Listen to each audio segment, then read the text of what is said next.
जय शिव शंकर। आप सभी को अमावस्या की ढेरों शुभकामनाएं। आज हम बात करेंगे बहुत ही खास अमावस्या की। बहुत विशेष है ये अमावस्या। एक तो इस वर्ष की ये अंतिम अमावस्या होगी जो दिसंबर महीने में आ रही है। दूसरा ये सोमवती अमावस्या होने वाली है, आप जानते हैं। और सोमवती अमावस्या की अपने आप में बहुत बड़ी महिमा है। बहुत पुण्यदायी दिन होता है ये। इस दिन पितरों का तर्पण दान पुण्य तो किया ही जाता है प्रत्येक अमावस्या की तरह। साथ ही भगवान शंकर की पूजा होती है, भगवान विष्णु की पूजा होती है, माता तुलसी की पूजा होती है, आंवले की पूजा होती है, गंगा स्नान होता है। इतना अधिक पुण्यदायी दिन होता है ये कि अन्य कोई तिथि उसका सामना ही नहीं कर सकती। तो कब रहेगी ये सोमवती अमावस्या इस महीने दिसंबर में, और पूजा कैसे करनी चाहिए? सोमवती अमावस्या इतनी विशेष क्यों है? कैसे इस दिन पूजा करें, क्या दान करें, और क्या क्या प्रक्रियाएं हैं जो कर सकते हैं? 108 परिक्रमा जो करते हैं उसकी क्या विधि है, कैसे विधि करनी चाहिए? तुलसी माता या पीपल की अगर परिक्रमा करनी है तो 108 परिक्रमा कैसे करेंगे? क्या सामान उसमें देना चाहिए? 108 क्या वस्तुएं दान देनी चाहिए? इसकी पूजा विधि क्या रहेगी और क्या विशेष रहेगा इस अमावस्या पर? क्यों इसको इतना कहा जा रहा है कि ये बहुत ही विशेष होने वाली है? शुभ मुहूर्त क्या रहेंगे? ये संपूर्ण जानकारी आपको आज के इस वीडियो से प्रदान की जाएगी। आप देख रहे हैं देवभूमि ज्योतिष संस्थान का यूट्यूब चैनल देवभूमि धार्मिक। हम जो जानकारी देते हैं वो पंचांग और ज्योतिष शास्त्र पर आधारित होती है। कुछ भी मन गढ़ंत हम नहीं बताते हैं। इसीलिए आप सभी का प्यार हमें मिल रहा है और हमारा जो चैनल है वो बहुत ग्रो कर रहा है। आज के समय में यूट्यूब के प्रतिष्ठित चैनल में से एक है आपका देवभूमि चैनल। तो आप कृपया चैनल पर नए हैं तो उसे सब्सक्राइब करें। और मनोकामना पूर्ति के लिए अमावस्या के दिन ये जो वीडियो आप देख रहे हैं ना, तो वीडियो के कमेंट बॉक्स में अवश्य लिखें जय शिव शंकर, जय पितृदेव। जब भी आप ऐसा लिखेंगे आपकी मनोकामना पूरी होगी। ऐसा विज्ञान भी कहती है कि जब आप भगवान का नाम लिखते हैं ना तो उससे एक पॉजिटिव एनर्जी, सकारात्मक ऊर्जा उत्पन्न होती है और वो ऊर्जा आपके जीवन में सकारात्मक परिवर्तन लेके आती है। सब ऊर्जा का ही तो खेल है। सकारात्मक ऊर्जा रहेगी आपके जीवन में सब कुछ अच्छा रहेगा, सकारात्मक रहेगा, पॉजिटिव रहेगा। नेगेटिव ऊर्जा होगी तो सब कुछ नेगेटिव होगा। इसीलिए सकारात्मक ऊर्जा उत्पन्न करने के लिए, पॉजिटिव एनर्जी के लिए अवश्य ही कमेंट बॉक्स में लिखें जय शिव शंकर या जय पितृदेव। आइए बात करते हैं आने वाली अमावस्या। अमावस्या यूं तो प्रत्येक माह में आती है, परंतु यदि वो अमावस्या सोमवार की अमावस्या हो, पौष माह की अमावस्या हो, तो उसका महत्व दोगुना बढ़ जाता है। इस साल की जो अमावस्या है वो सोमवती अमावस्या होने वाली है, सोमवार के दिन आ रही है। सोमवती अमावस्या का अवश्य लाभ लीजिए। लाभ कैसे ले सकते हैं? ये एक ऐसा दिन है जो आपके पति की लंबी आयु के लिए कार्य करता है, आपकी संतान की प्राप्ति के लिए कार्य करता है। जो निसंतान दंपत्ति हैं, जिनको पुत्र की कामना है, उनके लिए ये दिन बहुत ही उत्तम रहेगा। वो इस दिन पूजा पाठ करेंगे तो अवश्य ही आपको संतान की प्राप्ति होगी। जो निसंतान है, जिनको पुत्र की कामना है, उन्हें पुत्र रत्न की प्राप्ति होगी। और ये दिन पितरों के आशीर्वाद को पाने के लिए तो हमेशा उत्तम माना ही जाता है। तो सोमवती जो अमावस्या का व्रत है ना, वो शुभ फलदायी होता है। और ये बहुत कम अवसर आते हैं जब आपको ऐसा लाभ मिलता है, ऐसा संयोग बनता है। इसीलिए इसको दोनों हाथों से लीजिए, इस अवसर को जाने मत दीजिए। कहते हैं कि इस तिथि पर पितरों का तर्पण, श्राद्ध, पिंडदान कर दिया जाए तो जीवन के हर दुख कष्ट को दूर कर सकते हैं। ये एक ऐसा दिन है, यदि इस दिन पर आपने पितरों को मना लिया तो जीवन के सब कष्ट दूर हो जाते हैं। और पितृ पूजा प्रथम मानी गई है। देवता स्वयं कहते हैं कि पहले पितृ पूजा, उसके बाद देव पूजा। यदि आप कोई मांगलिक कार्य भी करते हैं ना, तो उसमें भी सबसे पहले पितरों को याद किया जाता है, उसके बाद ही देवताओं की बारी आती है। पितरों को मना लिया, सब मान गए, तो पितरों के लिए ये दिन बहुत महत्वपूर्ण होता है। देखिए 30 तिथियां होती हैं, 1 से 15 तक आती हैं, फिर दूसरा पक्ष आता है उसमें भी 1 से 15 तक आती हैं। ऐसे 30 दिन होते हैं। प्रत्येक तिथि किसी न किसी देवता को समर्पित है, परंतु अमावस्या पितरों को समर्पित है। ये दिन, अच्छा पितृ क्यों महत्वपूर्ण है? आपके जीवन में जो भी कुछ घटित होता है उसका डायरेक्ट कनेक्शन पितरों से अवश्य होता है। अच्छा हो रहा है तो, और बुरा हो रहा है तो। पितरों के आशीर्वाद से, उनकी प्रसन्नता से ही आपके आसपास ऊर्जा संचारित होती है। इसीलिए अमावस्या पर आपको पितृ पूजा अवश्य करनी चाहिए, पितरों का तर्पण अवश्य करना चाहिए। कैसे करेंगे, क्या विधि होनी चाहिए, आपको बताते हैं विधि के बारे में। उससे पहले कुछ वो कार्य जो कि अमावस्या पर आपको बिल्कुल भी नहीं करने चाहिए, अन्यथा बहुत ही दोषपूर्ण होता है, आपके जीवन में अभिशाप लगता है। क्या है वो कार्य? एक तो अमावस्या के दिन आपको किसी भी फूल को और पत्तियों को नहीं तोड़ना चाहिए। कोई भी पौधा क्यों ना हो, पेड़ क्यों ना हो, उसकी टहनियों को ना तोड़ें, उसकी पत्तियों को ना तोड़ें, उसके पुष्प जो हैं, फूल जो हैं ना, उनको ना तोड़ें। ये बहुत बड़ा अपराध है यदि अमावस्या के दिन आप फूल तोड़ते हैं। यहाँ तक कि भगवान पे चढ़ाने के लिए भी पुष्प अमावस्या के दिन नहीं तोड़े जाते, उनको एक दिन पहले तोड़ के रख लीजिए। आप अमावस्या पर तोड़े हुए पुष्प भगवान को भी अर्पित करेंगे तो डबल दोष लगेगा। कैसे? एक तो आपने अमावस्या को पुष्प तोड़े, वृक्ष से कुछ भी तोड़ा तो उसका दोष, दूसरा दोषित चीज आपने भगवान को अर्पित करी तो उसका दोष। इसलिए अमावस्या के दिन इन गलतियों को ना करें। पेड़ पौधे जो भी हैं उनसे ना पत्ते तोड़ें ना फूल तोड़ें। दूसरा, अमावस्या के दिन भूल से भी तुलसी को ना छुएं, तुलसी को हाथ ना लगाएं, पत्ते ना तोड़ें। आप दिया जलाना चाहते हैं, दिया जलाएं, बहुत उत्तम रहता है। अमावस्या के दिन दिया जलाना चाहिए, लेकिन दिया जलाना चाहिए, पौधे को तकलीफ नहीं होनी चाहिए, छूना नहीं चाहिए। एक और चीज़, अमावस्या के दिन आप जानते हैं कि आपको दूसरों का दिया नहीं खाना चाहिए। अर्थात यदि कोई आपको दान देता है, भोजन कराता है, तो आपको किसी के घर पे भोजन भी नहीं करना चाहिए। अगर आप अमावस्या के दिन किसी के घर भोजन कर रहे हैं तो समझ लीजिए कि आपने सारे पुण्य अपने उसको दे दिए। फिर आप कहेंगे जी ऐसे कैसे, अब हमारी तो शादी हो गई है, ससुराल भी जाना होता है, कभी हमारे कोई प्रोग्राम होते हैं, कभी भाई के घर, कभी बहन के घर, कभी मामा के घर, तो कहीं आना जाना होता है, तो फिर उसको तो खाना ही होता है। सही बात है, खाना होता है, परंतु उसमें कुछ रिश्तों में इस प्रकार की बाधा नहीं आती। आपके ससुराल जाते हैं वो इससे मुक्त हैं, आप वहाँ खा सकते हैं। आपके जो भी ब्लड रिलेशन में है, अर्थात आपके जो बहुत सगे संबंधी हैं, चाचा ताऊ नहीं, आपका सगा भाई, आपके मामा, आपकी बहनें, इनके यहाँ यदि आप खाते हैं तो उसमें दोष नहीं है। परंतु इनके अलावा, क्योंकि देखिए उनके ऊपर तो आपका हक है, जिस पे आपका हक है वहाँ यदि खाते हैं तो आपके पुण्य वहाँ नहीं जाएंगे। परंतु जिन पर आपका हक नहीं है ना, उनके वहाँ यदि आप खाते हैं तो वो एक प्रकार से उनका दान माना जाता है। और अब क्योंकि दान दिया है उन्होंने, तो आपके पुण्य तो क्षीण होने ही होने हैं। इसीलिए अमावस्या के दिन किसी के भी घर खाना नहीं चाहिए। वहीं इस दिन यदि आप ब्राह्मण को भोजन अपने घर पे कराते हैं तो वो सबसे अधिक उत्तम रहता है। कारण अमावस्या है, पंडित जी भोजन करने आएंगे तो पंडित जी के पुण्य जो हैं वो आपको मिलेंगे। जब वो आएंगे, तर्पण करवाएंगे, तो आपके पितरों की मुक्ति होगी, तृप्ति होगी, पितृ प्रसन्न होंगे। तो इसीलिए अमावस्या के दिन ब्राह्मण भोजन बहुत महत्वपूर्ण होता है और बहुत महत्व रखता है। अगर संभव हो तो प्रत्येक अमावस्या पर आपको ब्राह्मण को भोजन अवश्य ही कराना चाहिए। कुछ और बातें भी हैं जिनका महिलाओं को ध्यान रखना चाहिए। बाल नहीं धोने चाहिए अमावस्या के दिन। बहुत सी माताएं बहनें गलती कर देती हैं, और बहुत सी जो युवा पीढ़ी है वो आज के समय में कानूनों को नहीं मानती है, नियमों को नहीं मानती है। वो तो आज के जो संवैधानिक कानून है उनको नहीं मानती है, तो फिर ये तो नियम हमारे धार्मिक हैं। एक चीज़ का ध्यान रखिए, इनका प्रभाव आपको तुरंत दिखाई नहीं देता, परंतु आता ज़रूर है। ये ठीक वैसे ही है जैसे कि कोई हानि आपको तुरंत असर तो नहीं दिखाती। कुछ जहर ऐसे होते हैं जिनका असर धीरे धीरे जीवन में आता है, और एक समय जब आता है तो पता लगता है ओह ये क्या हो गया। इसीलिए जो हमारे ग्रंथों में नियम बनाए गए हैं, पूजा पाठ के नियम बनाए गए हैं, और कहा गया है कि इस दिन ये नहीं करना चाहिए, तो नहीं करना चाहिए।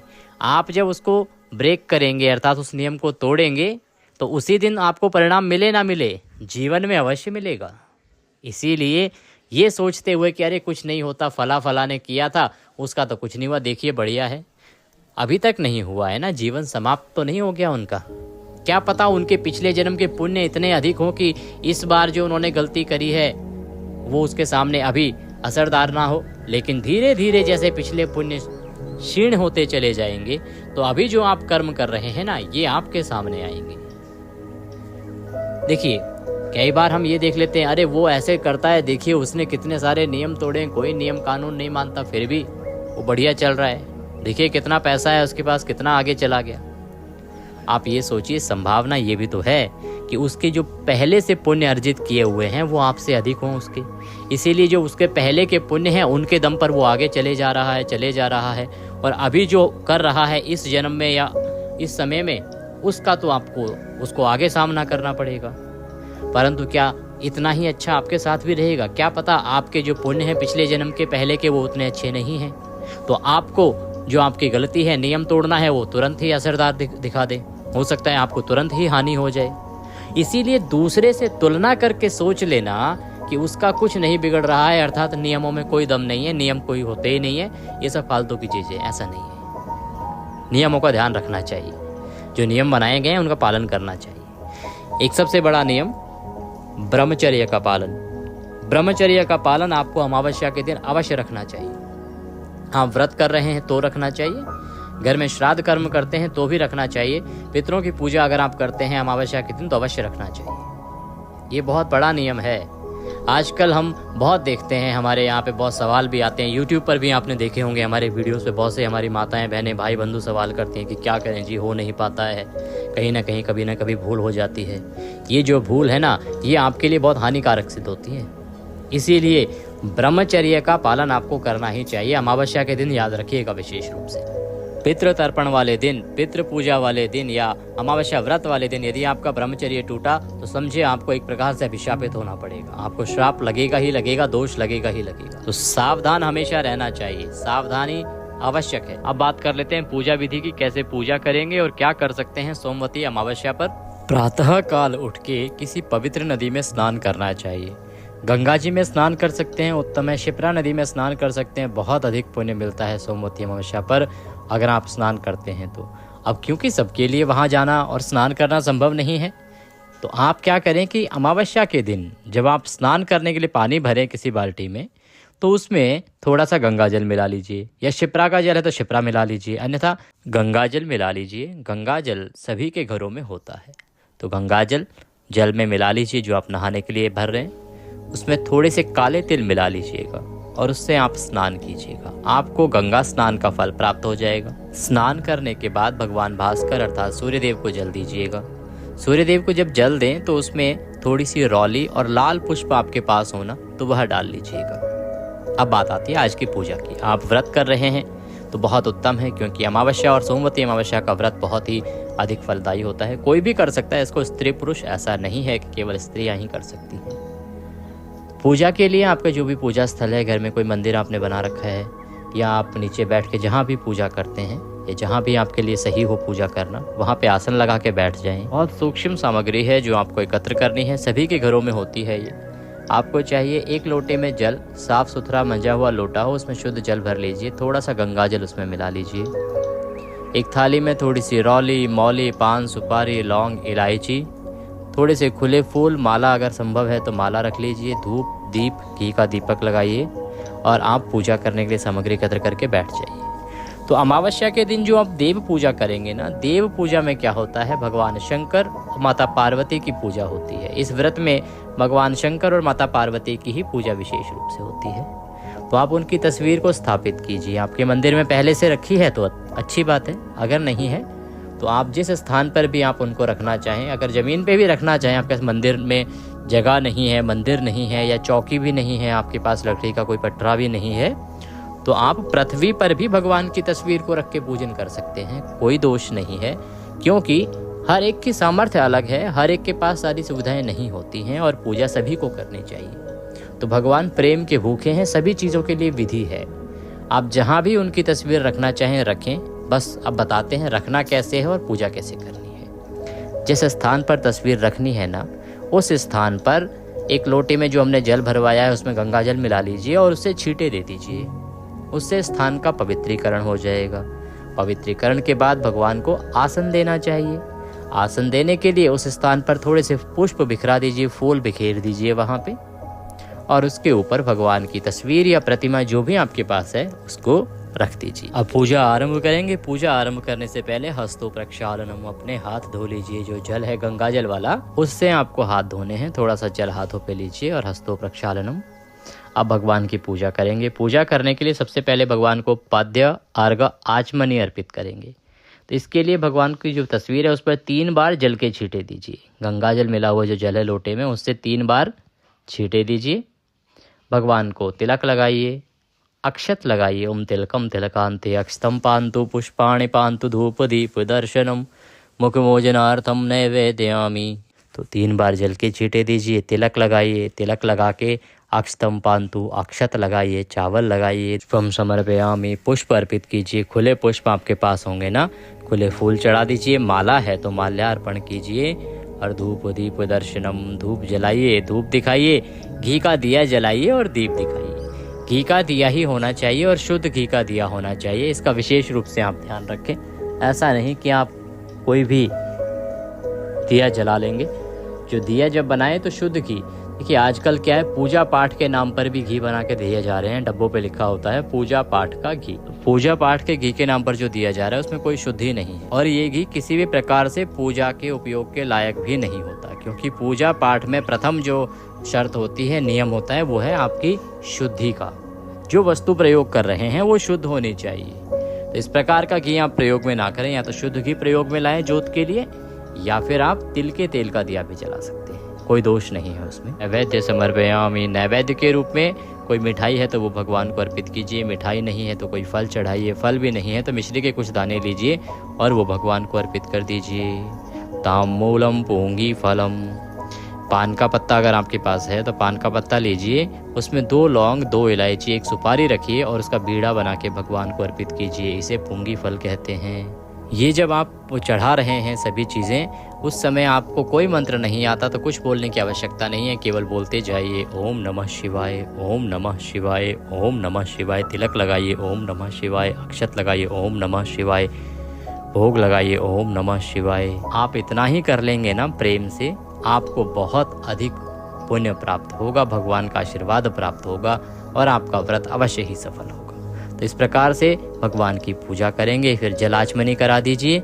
जलाचमनी कराने के बाद ये पूजा यहाँ पर पूर्ण होती है। अब आपको कथा सुननी चाहिए। आज की जो कथा है सोमवती अमावस्या की कथा, वो आपको पढ़नी चाहिए, सुननी चाहिए। आपके पास नहीं है तो आपके इसी चैनल देवभूमि पर प्रत्येक सोमवती अमावस्या पर कथा सुनाई जाती है। एकादशी और चौथ और सभी कथाएं जो हैं वो सुनाई जाती है। और हमारी जो कथाएं हम सुनाते हैं वो वही कथाएं होती हैं जो पुराणों में लिखी होती हैं, जो इस दिन सुनी जानी चाहिए। कोई इधर उधर की कथा नहीं होती है। जो ऑथेंटिक कथा है, जो बनी है इस दिन के लिए, वही हम सुनाते हैं। तो आप कृपया चैनल को अवश्य सब्सक्राइब कर लें, अगर सब्सक्राइब अभी तक नहीं किया है तो, क्योंकि ये आपके लिए बहुत ही उपयोगी साबित होने वाला है। कथा सुन के आरती कीजिएगा। इस प्रकार से ये पूजा आपके यहाँ पर पूर्ण हो जाएगी। अब आपको क्या करना है कि पितरों की पूजा भी करनी है। आज अमावस्या का दिन है, तो जो लोग व्रत नहीं करते हैं उनके यहाँ पितृ पूजा तो सबको ही करनी चाहिए। पितृ पूजा के लिए संभव है तो किसी ब्राह्मण को बुलाइए और उनको भोजन कराइए। ये सबसे उत्तम होता है। ब्राह्मण भोजन कराना सबके लिए संभव नहीं है तो कोई बात नहीं, आप ऐसा कीजिए, कुछ सामान लीजिए, थोड़ा सा एक दूध का पैकेट ले लीजिए, थोड़े फल ले लीजिए या बिस्किट आदि ले लीजिए, दक्षिणा उसमें रखिए और वो किसी ब्राह्मण को या किसी मंदिर में दान दे दीजिए। जब आप दान देंगे ना तो आपको संकल्प अवश्य करना चाहिए और घर पे तर्पण अवश्य करना चाहिए। अगर पंडित जी आ रहे हैं तो वो करवा देंगे, अगर पंडित जी नहीं बुलाए तो तर्पण की सामान्य विधि बताते हैं, आप कीजिएगा उसको। तर्पण अमावस्या पर बहुत अधिक फलदायी होता है।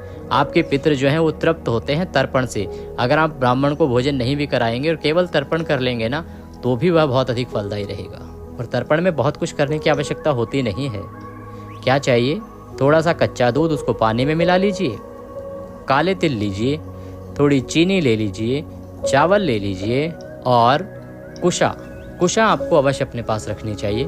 कुशा मिल जाती है, आप कुशा ले लीजिएगा और कुशा को सीधे हाथ के अंगूठे के नीचे लगाइएगा।